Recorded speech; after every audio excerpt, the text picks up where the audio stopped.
This is Cliff Matias. I'm the international president of RedRum Motorcycle Club, and I'm here chatting with Stacks.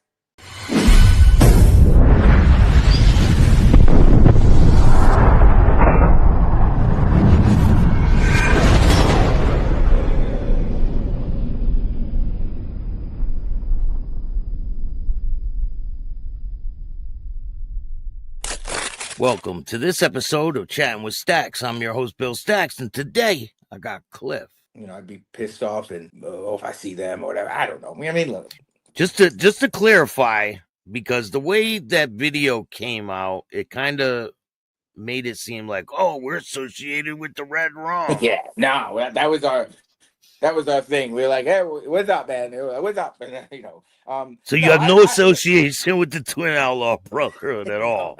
No, they gave me a shout out. Like, Cliff's a cool dude.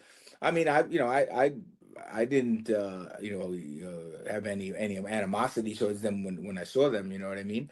And they were in a pickup truck, right? They were in a pickup truck when you they were in a pickup truck. Yeah, they were in some vehicle. I don't know. I don't quite remember if it was a pickup truck, but and then the Sturgis cops were like, "Yo, those guys, man, they're coming around town and starting all kinds of problems." I was like, "Hey, my name's Bennett and I ain't in it, man. I'm give me my paperwork back and get me out of here." But yeah, we have no. I mean, they think I'm a cool dude, okay, but I mean that's neither here nor there.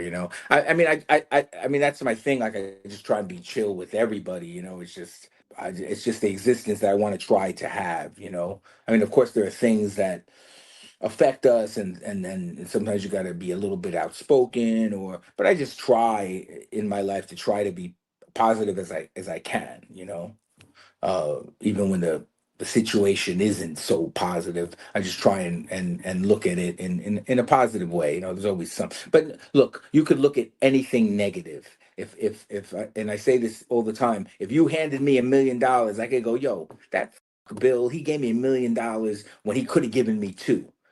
Yeah. So you could view anything negative. It depends, how you choose to live your life, and implanting negativity into, there was a study where they took a group of guys, and they all were, working together and functioning great, and they purposely put a negative guy in that, and they kept doing this to different groups, and they watched how those groups completely fell apart, Corrupted them. just because one negative guy in that mix corrupted the entire group. They became 50% less proficient at what they were doing. It's wild. And these are all studies that have been done. And there are people who just choose to live life negatively. And you could look at everything negative. Imagine being so negative that you're spending your entire days uh, either going online or saying things about a person, a woman, a group, whatever. None of that is healthy for your soul, man, healthy for your spirit. But people do it. With the position you're in, do you find yourself that you're under a lot of pressure at times? No, I mean, I feel like there's a microscope on me. But listen, when you get to, I mean, listen, I'm in the last quarter of my life. I, you get to that point, and you're like, I don't give a you know what I mean? I don't. I just I put mean, it for myself. if you're going after like a runner up after your dad, you're not in the last quarter. You're still kicking, True. man. Right? Yeah. True. But I am at that point where I just don't. I don't give it, man. I mean, as long as it's not something crazy. But people are always gonna, talk.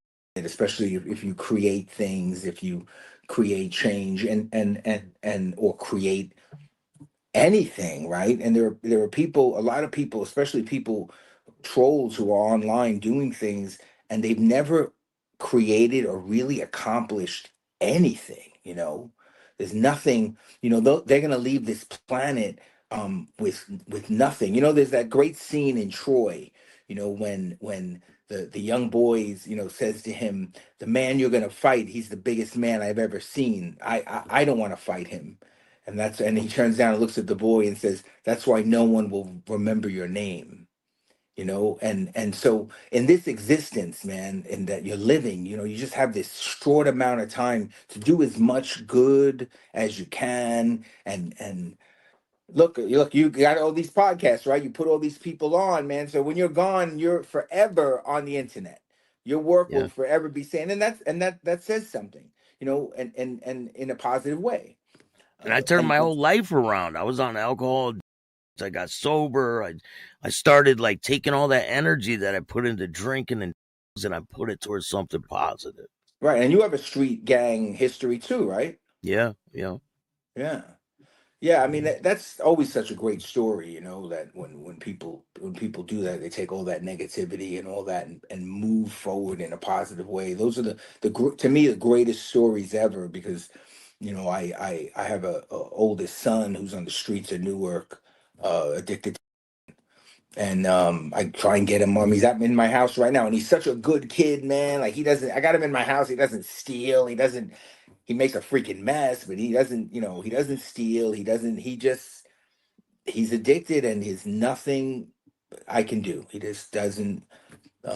And so when you hear these stories of recovery and getting better, and I lost my oldest brother, almost 40 years ago on the low streets of Manhattan, just disappeared. We never found him, never knew what happened to him.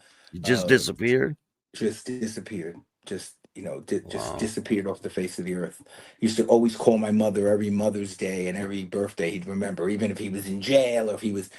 So when you hear these stories like they really touch me. They touch my soul because I don't foresee, as much as I love my son and I want to be positive about it, but just from the conversations with him, he has no desire to stop and Listen, start. it's not the family that can stop it. The love you have for him can't get him sober. He has to find something that's he's passionate about that could really change his focus. That's what I did.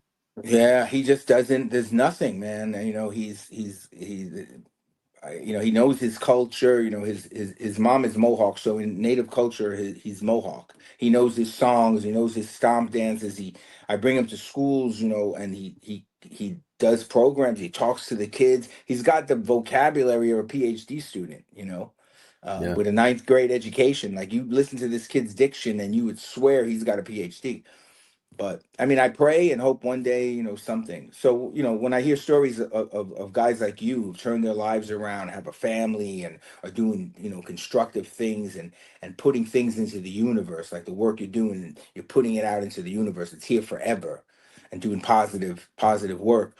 That's great, And so, I Thank you, appreciate man. the things you do, man. God bless you. I'm praying for your son too. Yeah, thank you, bro. Thank you. So you've been all over the country on your motorcycle, right? All over the world, but yeah, All over the world. What kind of yeah. things have you seen on the road that like stand out in your mind? Hmm.